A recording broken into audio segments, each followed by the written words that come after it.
Selamat siang Ibu, saya atas nama Servasius Goletolog, NIM 2023813040, Program Studi Agribisnis Perikanan semester 3. Di sini saya akan menyampaikan tentang hasil perikanan tangkap. Perikanan tangkap adalah usaha penangkapan ikan dan organisme air lainnya di alam liar. Kehidupan organisme air di alam liar dan faktor-faktornya antara lain biotik dan abiotik tidak dikendalikan secara sengaja oleh manusia. Perikanan tangkap sebagian besar dilakukan di laut, terutama di sekitaran pantai dan landasan kontinen. Perikanan tangkap juga ada di danau dan di sungai.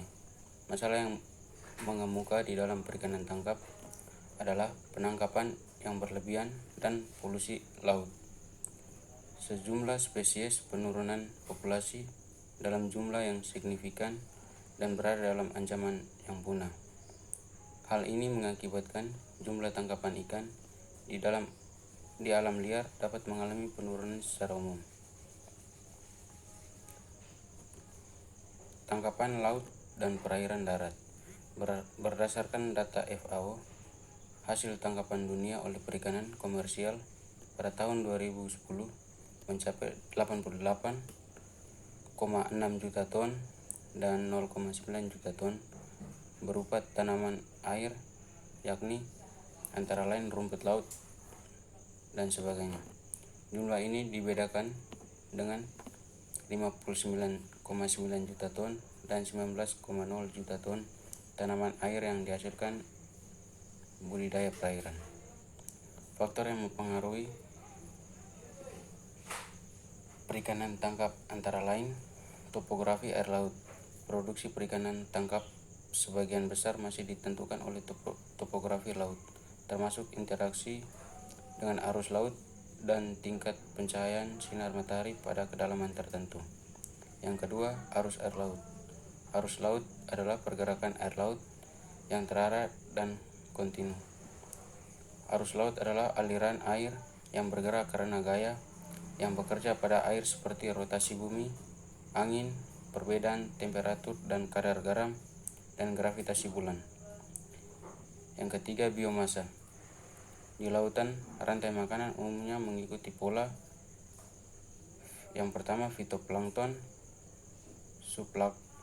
zooplankton, predator, hewan penyaring, dan ikan predator. Yang ketiga, perairan dekat pantai.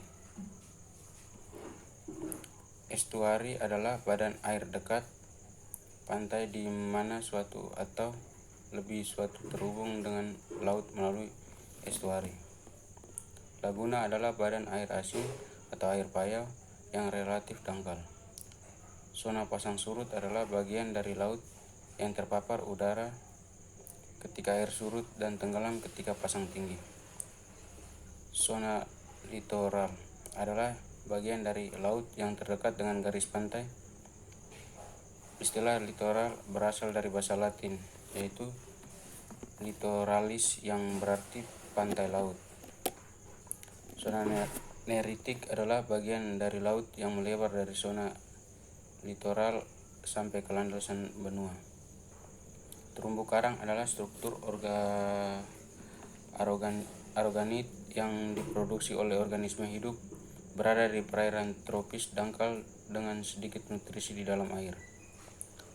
Aliran dari sungai yang mengandung sisa pupuk pertanian mengandung nutrisi tinggi dan dapat merusak terumbu karang karena mempercepat pertumbuhan alga yang menempel di terumbu karang.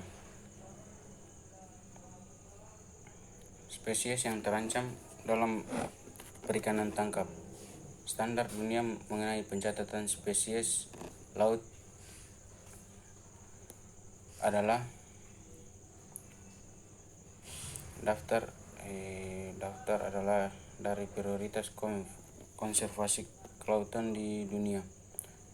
Satu spesies terdaftar dalam kategori jika diperhitungkan dalam kondisi kritis, terancam, atau rentan.